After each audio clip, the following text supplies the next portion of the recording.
Welcome to the deep dive. We're living in a world, grappling with these environmental challenges that aren't just far-off threats anymore. They're right here, right now, demanding action. Yeah, it feels pretty urgent. The climate crisis, Yeah. biodiversity loss. We're all looking for solutions. And often, we look to, the newest thing, right? Cutting-edge tech. And that stuff has its place, definitely. Yeah.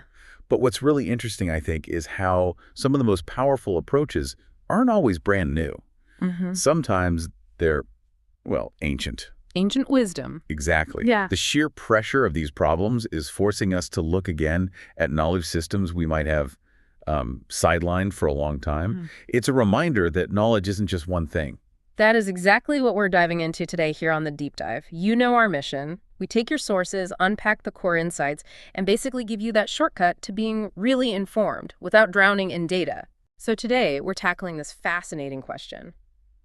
How are different ways of knowing, especially what's called traditional ecological knowledge, actually being integrated into land management partnerships, around the globe? Yeah. How does that actually work on the ground? Right. We want to uncover how these partnerships handle sometimes really big differences, what makes them work, what makes them effective, and maybe explore a deeper idea of what it even means to care for the planet. It's a great set of questions. And our main source today is a really insightful master's thesis. It's by Sidney Kirkhope Peltier from Sonoma State University, published back in May 2022. Okay. The title is An Analysis of 3 Government-Indigenous Partnerships Involving Traditional Ecological Knowledge in Land Management. But we're also pulling in insights from some other academic work, papers on socio-ecological stewardship, and even the philosophy behind this idea of care. Philosophy of care. Interesting. Yeah, it ties in surprisingly well. So the core research looks comparatively at 3 very different partnerships between governments and indigenous groups. One in New Zealand, one in the U.S., and one in Australia. 3 distinct examples. That should give us a good range. It really does. Each one offers a different window into how this integration, or sometimes lack of integration, happens. Usually when you think about managing land, your mind jumps to, scientists with clipboards, satellite data, maybe big, thick policy reports. Standard stuff, yeah. But what if the really crucial insights, the things that could genuinely help us heal our relationship with the planet, don't just come from that modern science? What if they come from wisdom built up over centuries, passed down generation to generation? And what if success isn't just about the right policies or the right data points? Exactly. What if it actually hinges on something maybe deeper, like understanding what care really means in this context? Okay, let's get into it. Let's unpack this. So maybe first base. Traditional ecological knowledge. Tech, you hear it called. It's a term that's definitely gaining ground in environmental discussions, but it can mean different things. What are we actually talking about here? Right, it's good to define it. Fundamentally, tech is described as a cumulative body of knowledge, practice, and belief. And it's crucial that it's seen as evolving by adaptive processes and handed down through generations by cultural transmission. It's all about the relationship between living things, including us humans and each other, and the environment. Okay, cumulative, Yeah. evolving, adaptive. Those words seem really important, so it's not like some static rule book from the past. Absolutely not. Yeah. That's probably the biggest misconception. It's not a fixed ancient relic. It's dynamic, it's iterative, it's constantly building on experience, adapting to changes in the environment, changes in society. It's evolving right now, today. So less like an old dusty book and more like a living guide that keeps getting updated. That's a great way to put it, a living guide. Because ecosystems themselves change, right? They're not static. So the knowledge system for interacting with them also needs to be dynamic. Makes sense. You need adaptive knowledge for an adaptive system. Precisely. And another key point is its incredible diversity. Tech isn't some single monolithic thing that's the same everywhere. Ah, right. It varies hugely. Immensely. Across different indigenous groups, you'll find unique traditions, languages, beliefs, all shaped by the specific places they live. The tech of a coastal people in New Zealand is going to be profoundly different from, say, a desert group in Australia or a forest tribe in North America. And that variation isn't a flaw, it's actually a strength. A huge strength.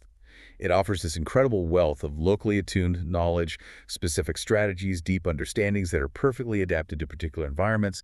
It's hyper-local expertise built over millennia. Okay, so it's dynamic, it's diverse, it's deeply rooted in place, sounds incredibly valuable, but it still faces real challenges getting recognized, getting genuinely integrated into, mainstream land management.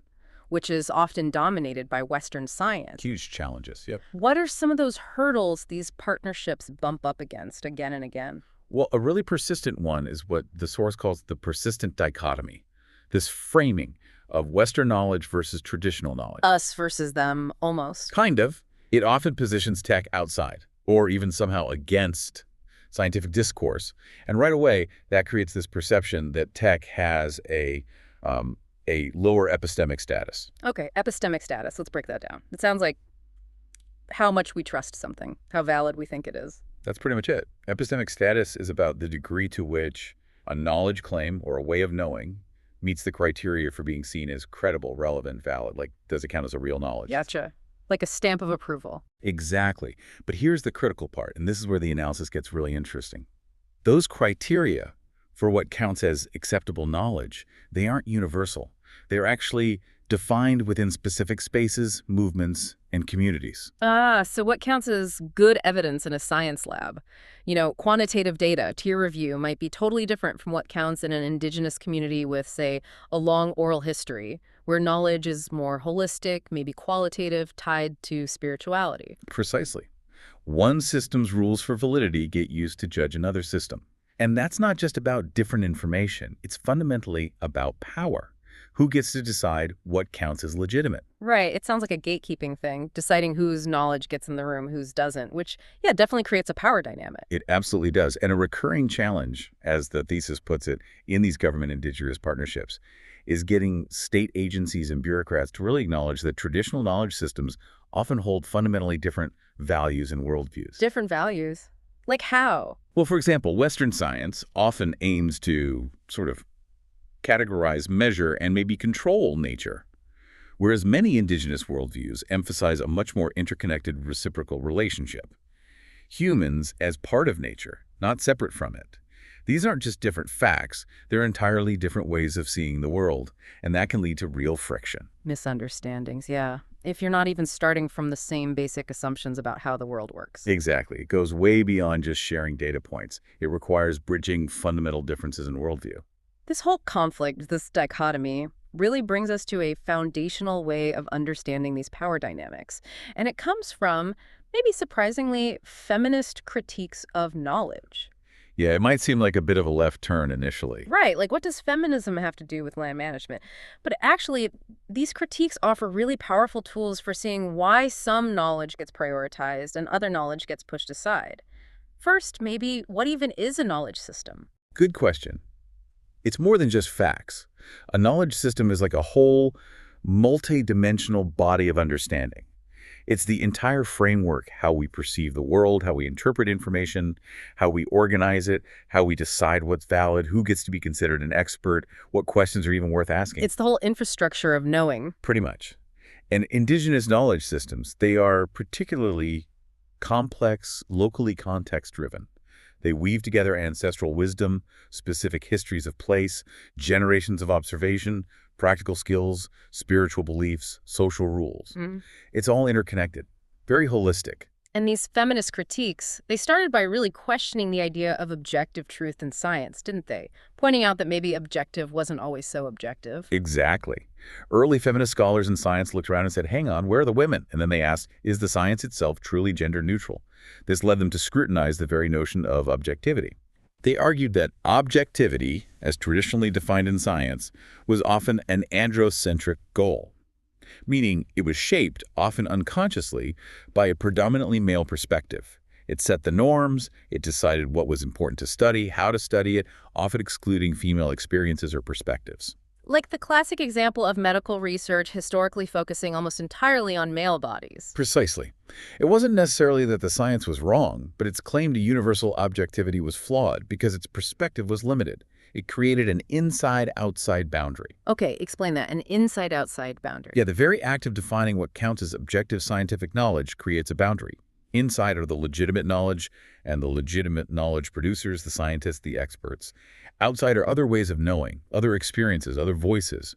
And this boundary wasn't just about truth. It was often fundamentally about power, establishing who's in charge of knowledge. So defining science wasn't just an intellectual exercise, it was also social and political. It determined who had authority. Absolutely. And recognizing this led to a call for alternative voices, for making knowledge creation a much more pluralistic enterprise. The focus started to shift, for some, from chasing a single, ultimate objective truth to valuing the process of knowing, recognizing that multiple perspectives, multiple ways of knowing, lead to a richer, more complete understanding. It's about embracing multiplicity. Which brings us right back to epistemic status, how credible or valid a knowledge claim is seen to be. Applying this critical lens shows that the criteria for acceptable knowledge aren't set in stone. They're defined within specific contexts, communities. That's the key takeaway. Labeling something scientific or someone a legitimate knowledge producer isn't neutral. It's a social act, a political act. How does that play out in these partnerships? Well, imagine a government agency that only accepts quantitative peer-reviewed studies as valid evidence for making land management decisions. That rule, even if seemingly neutral, might effectively prevent them from acknowledging the integrity or the insights of indigenous knowledge holders whose understanding is built on generations of qualitative observation and oral tradition. Even if that traditional knowledge is incredibly effective on the ground. Exactly. It doesn't fit the predefined criteria for legitimate knowledge within that specific institutional space, so it gets sidelined or has to be validated by Western science first. And that, of course, subtly reinforces the existing power structure, where one way of knowing remains dominant. It really helps explain the struggle to get tech genuinely integrated. It's not just about sharing facts, it's about shifting power and worldviews. It's a fundamental challenge. Understanding knowledge as power is crucial for seeing the negotiations and the tensions within these partnerships. It really is. And thinking about success differently, beyond just meeting scientific targets, connects really well to another deep concept explored in the sources, the philosophy of care. Because care isn't just about duty, is it? No. Philosophically, it's way more than just fulfilling obligations or following a set of rules. It's described beautifully as an emotion-like state, a kind of concern-based construal. It's this integration of your beliefs, your desires, your feelings, all focused on something or someone. So if you truly care for something, It means you believe that thing or person is important. You genuinely desire its well-being, its flourishing, its comfort. It's the difference between, say, mowing the lawn because you have to versus tending a garden because you love seeing it thrive. that's a great distinction. And the sources say true caring isn't passive, right? It's relational. It actually involves a deep connection, even vulnerability. Exactly. This is where it gets really interesting. True caring involves a relationship where the needs of the one being cared for genuinely guide your actions, but it's reciprocal. It also allows the carer to grow emotionally and morally How so? because you become invested in the other. You make yourself vulnerable to the losses and susceptible to the benefits. Think about caring for a child or a sick relative or even that cherished garden again. Their struggles affect you. Their successes bring you joy. You learn empathy, patience, resilience through the act of caring. It changes you. That's a powerful idea. And how does this deeper understanding of care connect to environmental stewardship? We hear that term thrown around a lot. It connects directly. Environmental stewardship is a really central idea in ecosystem research these days. It's all about fostering socio-ecological sustainability, basically, creating healthy, thriving, long-term relationships between people and the environment, where both benefit. So it's a move away from just top-down management. Yes, a significant shift away from those older techno-managerial, centralized processes, the government experts telling everyone what to do. Stewardship emphasizes more participatory, multi-party forms of engagement.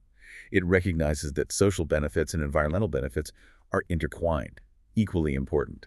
It's about seeing people as part of the ecosystem, not just managing it from the outside. Precisely. It's about cultivating that reciprocal relationship. Stewardship often grows organically from informal networks of individuals that value collaboration, trust, and the social impact of their actions. It's not always driven by just economics or regulations. It's often driven by that shared sense of care and responsibility for a place. Collaboration, trust, social impact, driven by care. And the sources even mention digital environmental stewardship, which focuses on understanding how actions come about, the motivations and connections, not just measuring the outcomes. It sees actions as folding in, interconnected, building on each other, generating positive momentum. It's about nurturing the process itself. Okay, so these are really rich concepts, the feminist critique of knowledge, this deep idea of relational care and stewardship. How do they actually manifest in the real world?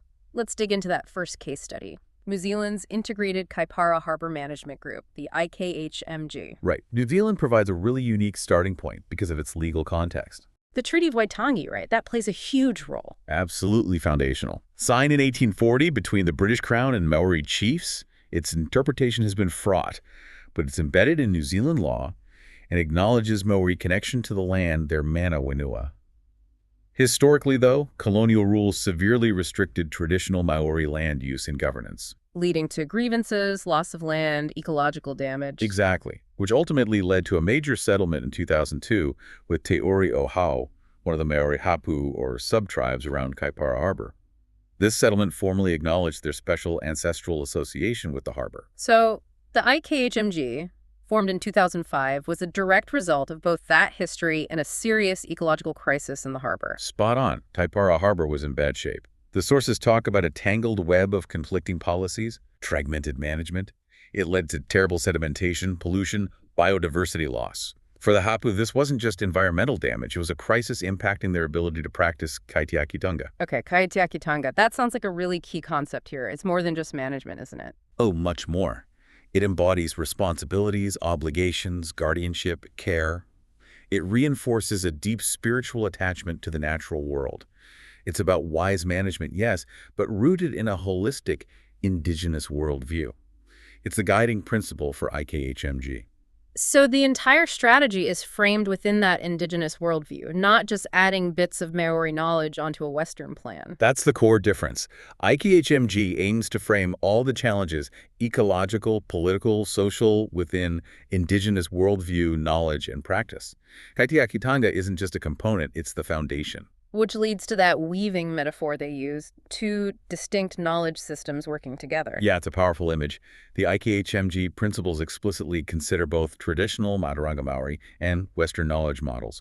They see them as supporting a shared vision, a healthy and productive Kaipara Harbor. The source describes it perfectly, like two strings in a rope, separate but together. Not melting into one, but running parallel, making the rope stronger. Exactly. Respecting the integrity of both systems, recognizing they offer different but complementary strengths. It's about synergy, true partnership, not one absorbing the other. Can you give us a specific example of this weaving in practice? How does it change what counts as legitimate action or knowledge? A really clear example is their use of rahui.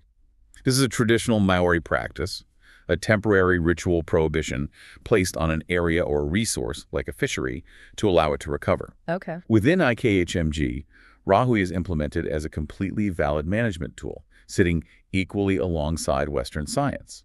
And crucially, the power to decide when and where to implement a rahu rests explicitly with the indigenous knowledge holders, the hapu leaders. Wow, so it's not just asking their opinion, they have the authority. Genuine authority. They might collaborate with scientists on monitoring the ecological effects, sure, but the decision to enact the rahui, often based on traditional indicators and understanding, is theirs. That directly tackles that epistemic status issue we talked about. It gives traditional knowledge real weight, real power. Absolutely. And studies looking at IKHMG consistently find its success comes not just from integrating Maori knowledge as information, but from fully incorporating Maori knowledge holders into the heart of resource management, giving them decision-making power. So it's about the people as much as the information. Fundamentally, this approach, genuinely led by an indigenous worldview, actively confronts and helps overcome those typical power inequality and questions of legitimacy that plague so many other efforts. It's actually changing the criteria for what counts as legitimate knowledge in that context in New Zealand. It prioritizes the collaborative process and long-term stewardship, that deep care over just hitting predefined targets. That's a fascinating model. Let's shift now to the U.S., the Western Klamath Restoration Partnership, WKRP. A very different historical backdrop in Northern California, right? Forests, fire, colonialism. Very different, yes. Northern California saw incredibly rapid and often violent colonial expansion. Policies like the California Land Act of 1851 dispossessed Native Americans, disrupted their traditional land management. It was brutal. And today, much of this land, including the ancestral territory of the Karuk tribe, where WKRP operates, is managed by the U.S. Forest Service. Right, huge areas of public land managed by the USFS. And for much of the 20th century, USFS policy was total fire suppression. The belief was basically that all fire is bad and must be put out immediately. Which, ironically, led to worse fires later on. Exactly. It ignored the fact that the Karuk and many other tribes had used fire strategically for millennia cultural burning to manage the landscape, enhance biodiversity, reduce the buildup of fuels. So suppressing all fire led to unnaturally dense forests, primed for catastrophic wildfires. So WKRP emerged out of that crisis, the crisis of megafires fueled by decades of suppression. Precisely. It was a pragmatic response to the escalating threat of these huge destructive fires within the Karuk ancestral lands. The partnership formed because the old way clearly wasn't working, and there was a growing recognition, partly driven by the Karuk themselves, that traditional fire knowledge held crucial answers. Okay, so what are WKRP's guiding principles? How do they approach integrating tech? Is it similar to Kaitiakitanga? Their approach is described as much more results-oriented. Their stated goals are things like achieving beneficial fire operating throughout our landscape and, significantly, incorporating cultural values and traditional ecological knowledge into our work. Incorporating it as a tool. Largely, yes. A key example is the Sums Bar project. They use prescribed fire, guided by Carbotech, specifically to restore ecosystems degraded by fire suppression. The aim is explicitly stated as revitalizing human relationships with the Klamath ecosystem and reinstating tech and restorative fire practices on a landscape level. It's about using tech to fix a problem. So it sounds like they definitely see tech as legitimate and effective for fire management, but maybe less as an all-encompassing worldview like in New Zealand, and more as a really valuable method to achieve specific ecological outcomes. That's a really good way to summarize the distinction. While WKRP members strongly believe in tech's legitimacy for this purpose, it's often treated as the primary tool or method to get results, reducing fuel loads, restoring habitats, preventing catastrophic fires. But does that tech stand on its own outside the partnership, or does it still face that Western versus traditional debate? It definitely still faces that. The sources point out that tech isn't broadly accepted as inherently valid by, say, higher-level federal agencies or the wider non-Indigenous public without scientific evidence backing it up. So science is sometimes needed to prove the tech is credible. Yes, science often provides the requisite evidence, as the thesis puts it. It's used to validate the tech approach for those external stakeholders who operate primarily within a Western scientific framework. And that must create a different dynamic within the partnership, more pressure to justify. It seems to create a more rigid, less flexible situation compared to IKHMG. WKRP members, including the Karuk participants, often find themselves needing to continually provide evidence of tech's validity to those outside the immediate partnership. So even when it's working on the ground, it still has to pass the test of Western science to be fully accepted systemically. It highlights that ongoing struggle for tech to achieve full, inherent legitimacy in these broader Western-dominated systems. It's acceptance born out of necessity, because the old ways failed so spectacularly rather than necessarily a deep philosophical shift across the board about what counts as knowledge. Okay, let's travel now to Australia. Kakadu National Park. World Heritage Site, but also shaped by a very specific colonial idea. The nature-culture divide. What exactly is that? It's this philosophical split, deeply embedded in Western thought since the Enlightenment, really, that sees nature as separate from and often subordinate to human culture. In the Australian colonial context, this had particular consequences. Indigenous peoples were often viewed almost as part of the natural landscape, along with plants and animals. Their cultures, their knowledge, their heritage were sometimes categorized as primitive relics of the past, part of natural history rather than dynamic, living human cultures and knowledge systems. Wow. So how did Kakadu National Park get established within that context? It's unique, isn't it? Owned by Indigenous people. It is unique. KNP was actually the first national park in the world to be legally owned by the local Indigenous peoples, the traditional Aboriginal owners, or Bininj, and then leased back to the Australian government for joint management. And it's listed as World Heritage for both its incredible natural and cultural values. So Aboriginal Ownership Joint Management Board sounds promising on paper. How does it actually work? Does it empower Bininj ways of thinking? Well, the Joint Management Board, set up in 1989, does have an Aboriginal majority. Yeah. They call it confidence of numbers. The intent was there. However, the analysis shows the board's charter, its official mandate, is heavily oriented to production and implementation of management plans and achieving economic self-sufficiency for the park. Very outcome-focused again. Very. And it operates largely according to standard Western procedures. Yeah. Think formal agendas, sticking to Robert's Rules of Order, minutes, voting. procedures that often don't align well with traditional Aboriginal decision-making, which might be more consensus-based, relational, and take a longer view. So the structure itself, even with the Beninj majority, kind of forces things into a Western mold. It tends to, yes. And this contributes to what the source calls the persistence of otherness within Kakadu. Despite owning the land, the legal framework, the bureaucratic procedures, the different social histories and worldviews, they all contribute to this ongoing tension. The Western framework often acts as a filter. A filter that limits how tech can be genuinely applied, even though the Beninj own the park. It seems so. Beninj voices are there, but their influence on higher-level strategic decisions can be constrained by this dominant operational structure. So how is tech used in Kakadu then, if it's facing these structural limitations? Beninj are definitely granted access to practice traditional skills. Things like sustainably harvesting bush foods or materials for cultural purposes, which helps maintain both cultural heritage and the park's ecological character. And there's been a formal program using fire stick farming since 2007. Right, the traditional Aboriginal burning practices, sometimes called cultural burning. Exactly. They use imitation fires as part of the park's fire management plan, trying to mimic those traditional patterns. And has that specific tech application been effective, like in reducing the overall fire problem in Kakadu? Well, the research indicates that these imitation fires, while acknowledging traditional practice, have actually shown little reduction in the overall frequency of fire in the park. Why might that be? The analysis suggests it reveals a pattern. KNP tends to adopt tech more as a specific method or technique, often when other Western strategies aren't working well, or when it fits neatly into existing management goals like cultural heritage interpretation. So it's integrated, but maybe only in a narrow and confined part of decision-making. That's how the source puts it. It's often treated as a specific tool for a specific job, rather than a fundamental guiding philosophy. Western scientific knowledge and management approaches still tend to dominate, especially for the big picture, strategic decisions about the park's future.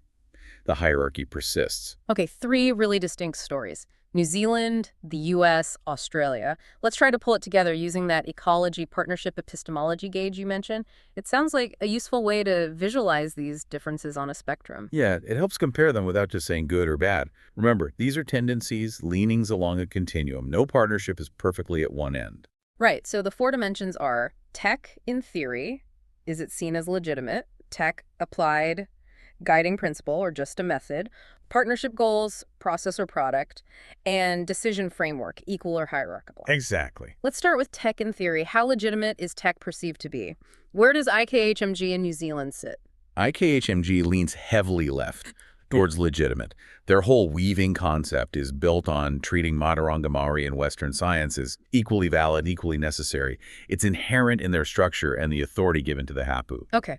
WKRP in the US, legitimacy. WKRP also leans left towards legitimate, especially within the context of fire management, where tech proved more effective than suppression.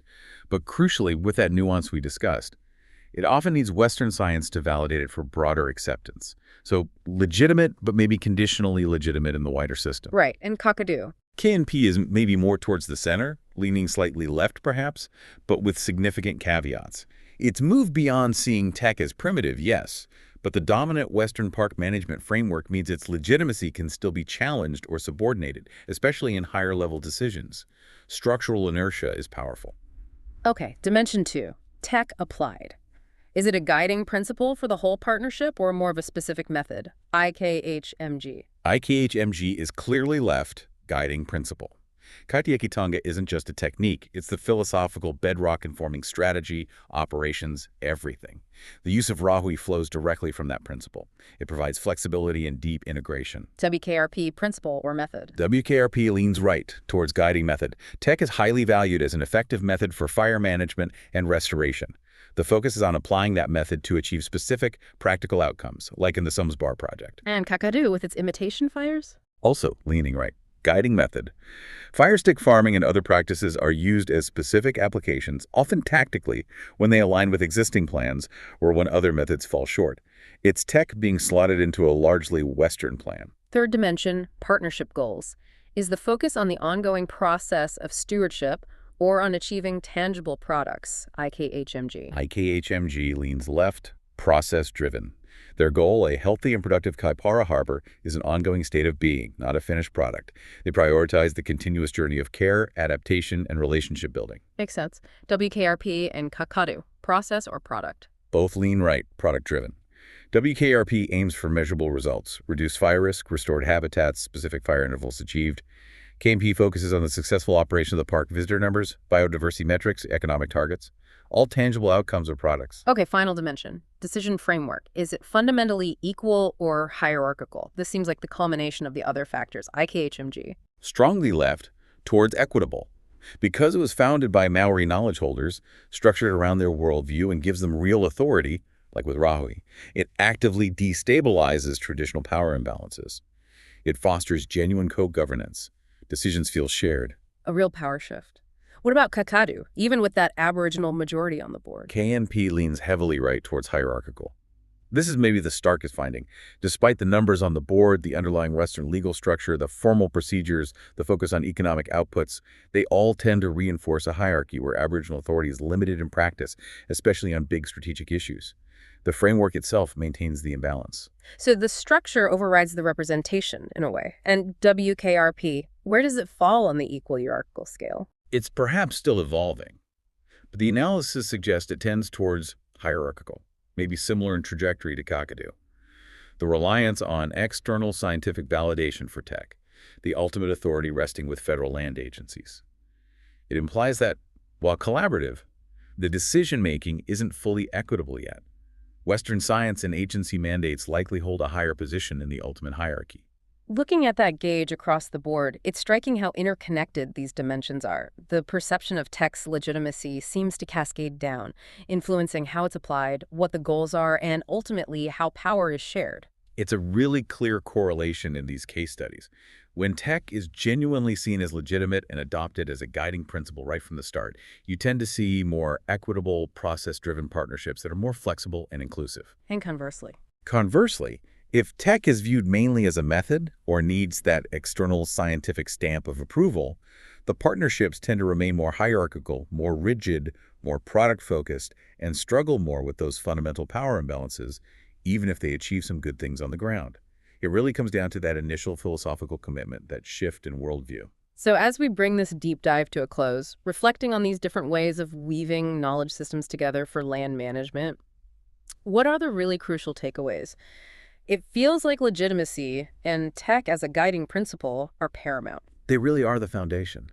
What this comparison powerfully shows is that when tech is genuinely treated as a legitimate knowledge system in its own right, not needing validation from another system, and when it's embraced as an overarching guiding principle, way of seeing the world, that's when partnerships become truly equitable, inclusive, and adaptive. Like the IKHMG model, where Kaitiakitanga isn't just an add-on, it's the core. Exactly. It shapes everything. It allows for a much deeper, more respectful, and ultimately more effective integration. And the focus on process over product seems key too, prioritizing the long game, the relationship. Absolutely. When you prioritize that ongoing and evolving process of long-term ecological stewardship, rather than just chasing short-term measurable products, it creates space for multiple knowledge systems to coexist more equally.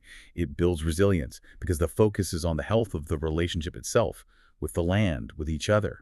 It helps avoid those power traps that come when you're just trying to hit targets. And we can't forget the people, the importance of Indigenous leadership, not just consultation. Totally critical. The presence of Indigenous knowledge holders in real leadership positions, shaping the partnership from the beginning, is instrumental. It's not just symbolic representation. It ensures their wisdom genuinely guides decisions, protects the integrity of their knowledge, and champions that deep relational sense of care. They are the bridge. This whole journey, looking at New Zealand, the US, Australia, it really underscores that true environmental stewardship, like that philosophical idea of care. It's so much more than just ticking boxes or following regulations. It is. It requires that deeper investment, that genuine concern-based control, where the well-being of the land and the communities tied to it truly matters to you. Yeah. Emotionally, morally. Making yourself vulnerable to the losses and susceptible to the benefits. Exactly. That's the heart of it. That deep sense of care, often cultivated over centuries of reciprocal relationship, is what can drive truly sustainable interactions, moving us beyond just managing the planet to genuinely partnering with it. So the final thought for you listening. What does all this mean? As we face these huge global challenges, climate change, biodiversity loss, maybe the most powerful solutions aren't just about shiny new tech or complex policies. Perhaps they involve rediscovering ancient wisdom, shifting how we see ourselves in relation to the planet, moving from managing of resources to a deeper, reciprocal relationship of caring for the ecosystems that sustain us all. What does it mean for you to genuinely care for the places around you? The air, the water, the land that supports your life? And how might understanding that care, really feeling it, transform how we act collectively? This deep dive shows us the paths to sustainable land management are varied, complex, but maybe a common thread, a really powerful one, is treating all ways of knowing with respect and approaching our planet not just with our heads, but with genuine, heartfelt care.